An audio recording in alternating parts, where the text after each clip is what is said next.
اللہ اللہ اللہ۔ بسم اللہ الرحمن الرحیم۔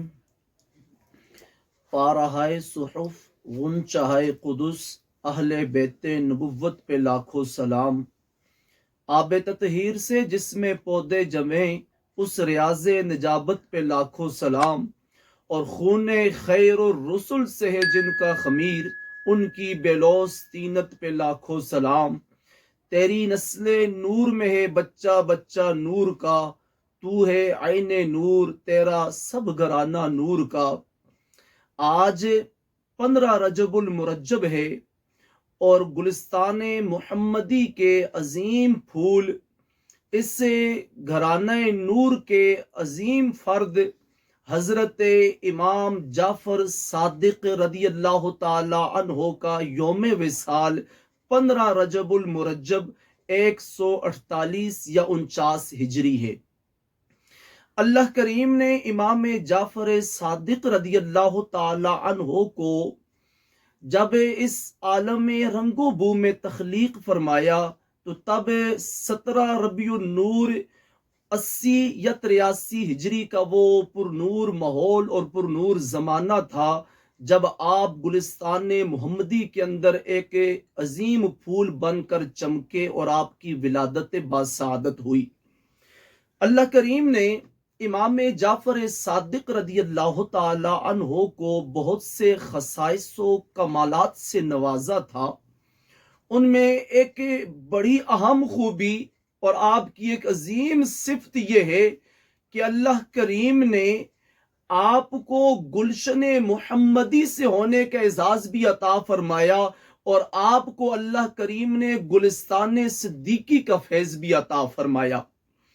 آپ حضرت امام محمد باقر رضی اللہ تعالی عنہ کے بیٹے ہیں، اور امام محمد باقر رضی اللہ تعالی عنہ امام زین العابدین کے فرزند ہیں، اور امام زین العابدین رضی اللہ تعالی عنہ حضرت امام علی مقام امام حسین رضی اللہ تعالی عنہ کے فرزند ہیں، اور آپ مولا مشکل کشا مولا علی رضی اللہ تعالی عنہ کے فرزند ہیں۔ اس اعتبار سے اللہ کریم نے امام جعفر صادق رضی اللہ تعالی عنہ کو گلشن محمدی سے ہونے کا اعزاز عطا فرمایا، اور آپ کی والدہ محترمہ حضرت ام فروہ رضی اللہ تعالی عنہا نسل صدیقی میں سے ہیں۔ اس اعتبار سے اللہ کریم نے آپ کو گلشن صدیقی سے ہونے کا اعزاز عطا فرمایا ہے۔ آپ کا نام گرامی جعفر ہے، اور آپ کی کنیت ابو عبداللہ ابو اسماعیل ہے، اور آپ کا لقب صادق ہے، اور صادق کا معنی ہوتا ہے سچ بولنے والا۔ آپ کی زبان اقدس پر ہمیشہ صدق ہی جاری ہوتا تھا۔ آپ سیدنا صدیق اکبر رضی اللہ تعالی عنہ کی صداقت کے امین تھے۔ آپ صدیقی گلشن کی صداقت کے پھول کے ایک لہلہاتے ہوئے گلشن کے پھول تھے۔ اللہ کریم نے آپ کو یہ صداقت کا وہ عظیم شاہکار عطا فرمایا تھا جس کی وجہ سے آپ کو دنیا صادق کے نام سے جانتی ہے۔ حضرت امام جعفر صادق رضی اللہ تعالیٰ عنہ مادر زاد اللہ کے ولی اور چنے ہوئے تھے، اور ائمہ اہل بیت میں سے تھے۔ اللہ کریم نے آپ کو شرف تابعیت سے بھی نوازا تھا۔ آپ نے حضرت انس بن مالک رضی اللہ تعالی عنہ اور حضرت سہل بن سعدی رضی اللہ تعالی عنہ کی صحبت پائی تھی۔ اس اعتبار سے آپ تابعی بھی ہیں، اور اللہ کریم نے آپ کو علم کا وہ کوہ ہمالہ عطا فرمایا تھا۔ علم کی وہ عظیم ترین صفت اللہ کریم نے آپ کو عطا فرمائی تھی کہ امام اعظم امام ابو حنیفہ رضی اللہ تعالی عنہ جیسے عظیم لوگ آپ کے شاگردوں میں شمار ہوتے ہیں، تو جن کے شاگرد امام اعظم امام ابو حنیفہ رضی اللہ تعالی عنہ جیسے ہوں، تو پھر آپ اس ہستی کے علمی مقام و مرتبے کا اندازہ لگا لیں کہ اللہ کریم نے ان کو کس قدر علمی قد اور کاٹ عطا فرمایا تھا۔ حضرت امام جعفر صادق رضی اللہ تعالی عنہ کو اللہ کریم نے مستجاب الدعوات بنایا تھا۔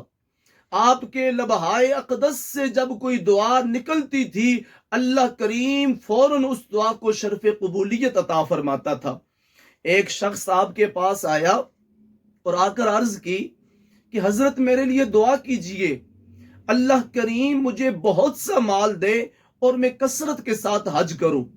آپ نے جب اس بندے کی عرض سنی، آپ نے ہاتھ اٹھا لیے، بارگاہ خداوندی میں آپ نے عرض کی کہ اے اللہ کریم اس بندے کو اتنا مال عطا فرما کہ یہ 50 حج ادا کر سکے۔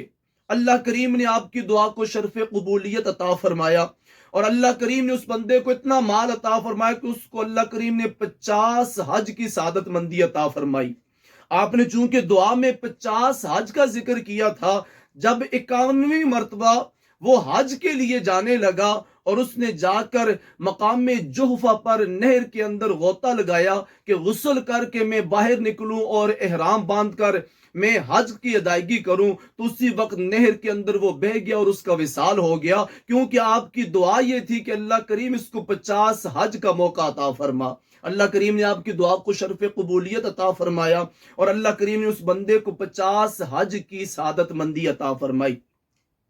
حضرت امام جعفر صادق رضی اللہ تعالی عنہ کوئی ساری زندگی قرآن و سنت کی خدمت میں گزری، اللہ کریم کی بندگی میں گزری، رسول پاک کی اطاعت میں گزری۔ مشہور زمانہ امام مالک رضی اللہ تعالی عنہ فرماتے ہیں کہ میں کثیر زمانہ حضرت امام جعفر صادق رضی اللہ تعالی عنہ کی خدمت میں رہا۔ میں جب بھی آپ کے پاس گیا میں نے آپ کو 3 عبادات میں مشغول پایا۔ میں آپ کے پاس جاتا تو آپ نماز میں مصروف ہوتے، میں آپ کے پاس جاتا تو آپ تلاوت قرآن میں مصروف ہوتے، میں آپ کے پاس جاتا تو آپ حالت روزہ میں ہوتے۔ فرماتے ہیں جتنا زمانہ میں آپ کی صحبت میں رہا آپ کو ہمیشہ میں نے انہی 3 عبادات میں مصروف پایا۔ اللہ کریم نے حضرت امام جعفر صادق رضی اللہ تعالی عنہ کو اپنی عبادت کا وہ ذوق، اپنی عبادت کی وہ لذت اور چاشنی عطا فرمائی تھی کہ آپ کے شب و روز اللہ کریم کی بندگی میں بسر ہوتے تھے۔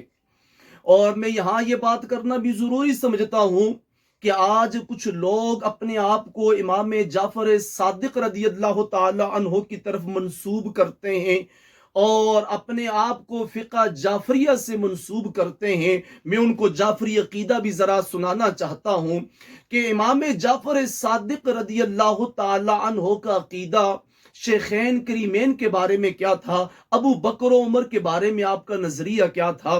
ایک شخص آپ کے پاس آیا اور آ کر عرض کی، سوال کیا کہ یا حضرت مجھے یہ بتائیں کہ ابو بکر و عمر کا مقام و مرتبہ کیا ہے۔ جب اس نے یہ سوال کیا اور خصوصیت کے ساتھ سیدنا صدیق اکبر رضی اللہ تعالی عنہ کے بارے میں پوچھا تو امام جعفر صادق رضی اللہ تعالی عنہ نے اس کو بڑا خوبصورت جواب عطا فرمایا۔ آپ نے فرمایا کہ میں نے حدیث سنی اپنے والد گرامی امام باقر سے، انہوں نے حدیث سنی امام زین العابدین سے، انہوں نے حدیث سنی امام حسین سے، انہوں نے حدیث سنی مولا مرتضی شہر خدا کرم اللہ تعالی وجہہ الکریم سے، اور انہوں نے یہ فرمان رسول بیان کیا اور انہوں نے رسول اللہ سے سنا کہ اللہ کے نبی نے ارشاد فرمایا کہ صدیق اکبر جیسے عظیم انسان پر، صدیق سے افضل انسان پر نہ کبھی سورج طلوع ہوا ہے نہ کبھی سورج غروب ہوا ہے۔ یعنی روح زمین میں انبیاء و مرسلین کے بعد ابو بکر وہ ہستی ہے عظیم ترین کہ اس جیسی دوسری ہستی روح زمین میں موجود نہیں ہے۔ یہ امام جعفر صادق رضی اللہ تعالی عنہ نے بیان فرمایا۔ اور پھر اگلی بات پتہ ہے امام جعفر صادق نے کیا ارشاد فرمائی؟ آپ نے فرمایا کہ اے بندے میں خود حضرت سیدنا صدیق اکبر رضی اللہ تعالی عنہ کی شفاعت کا طلبگار ہوں کہ قیامت والے دن مجھے اللہ ابو بکر صدیق کی شفاعت عطا فرمائے۔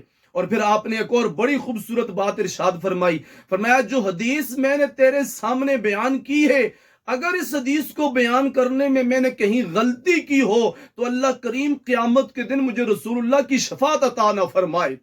اس قدر آپ نے واضح انداز میں اور اس قدر خوبصورت انداز میں آپ نے جناب سیدنا صدیق اکبر رضی اللہ تعالی عنہ کی عزت اور عظمت پر پہرا دیا، اور آپ نے فرمایا کہ میں نے اہل بیت رسول میں سے کبھی کسی شخص کو حضرت ابو بکر عمر رضی اللہ تعالی عنہ کے خلاف کوئی ہلکی بات کرتے ہوئے نہیں سنا۔ میں نے خانوادہ رسول کو جب بھی سنا ہے ان دو پاک ہستیوں کی شان بیان کرتے ہی سنا ہے۔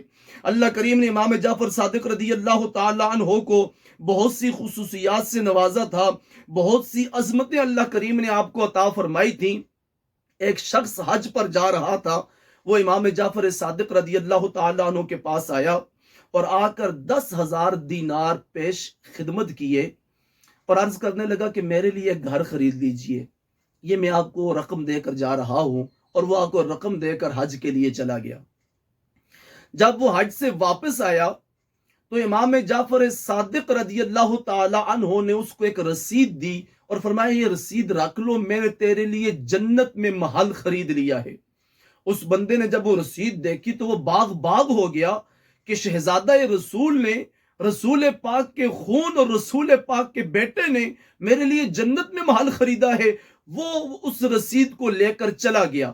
کچھ دنوں کے بعد اس کی طبیعت علیل ہو گئی، اور جب اس کو اپنی زندگی کے آثار ختم ہوتے نظر آئے تو اس نے گھر والوں کو وصیت کی کہ میرے مرنے کے بعد یہ رسید میرے ساتھ قبر میں دفن کرنی ہے۔ کچھ دنوں کے بعد اس کا انتقال ہو گیا، اور اس کے ساتھ اس کی وصیت کے مطابق رسید کو بھی دفن کر دیا گیا۔ جب رات کو اس کو دفن کیا گیا نا تو دوسرے دن وہ رسید اس کی قبر کے اوپر پڑی ہوئی تھی، اور اس کی رسید کی دوسری جانب لکھا ہوا تھا کہ امام جعفر صادق نے اس کے ساتھ جو وعدہ کیا تھا اللہ نے وہ وعدہ پورا فرما دیا اور اس بندے کو جنت میں محل عطا فرما دیا ہے۔ اللہ کریم نے یہ ان کو اپنی بارگاہ میں مقام عطا فرمایا تھا کہ جو ان کے لبہائے اقدس سے نکلتی تھی بات، اللہ کریم اس بات کو ان کے حق میں پورا فرما دیتا تھا۔ حضرت امام جعفر صادق رضی اللہ تعالی عنہ کے بڑے خوبصورت اقوال ہیں جو ہماری رہنمائی کرتے ہیں۔ حضرت امام جعفر صادق رضی اللہ تعالی عنہ کی تعلیمات کا نور بھی سمیٹتے جائیے کہ حضرت امام جعفر صادق رضی اللہ تعالی عنہ نے ہمیں کیا درس دیا ہے۔ آپ فرماتے ہیں کہ اللہ تمہیں کسی نعمت سے نوازے اور تم یہ چاہو کہ یہ نعمت ہمارے پاس ہمیشہ رہے، تم اس نعمت کی ہمیشگی اور دوام و استمرار کو چاہو تو تم اللہ کا شکر ادا کرنا شروع کر دو گے۔ جتنا تم شکر ادا کرو گے اللہ اتنی نعمت میں فراوانی عطا فرمائے گا۔ یہ آپ نے ہمیں درس شکر عطا فرمایا ہے۔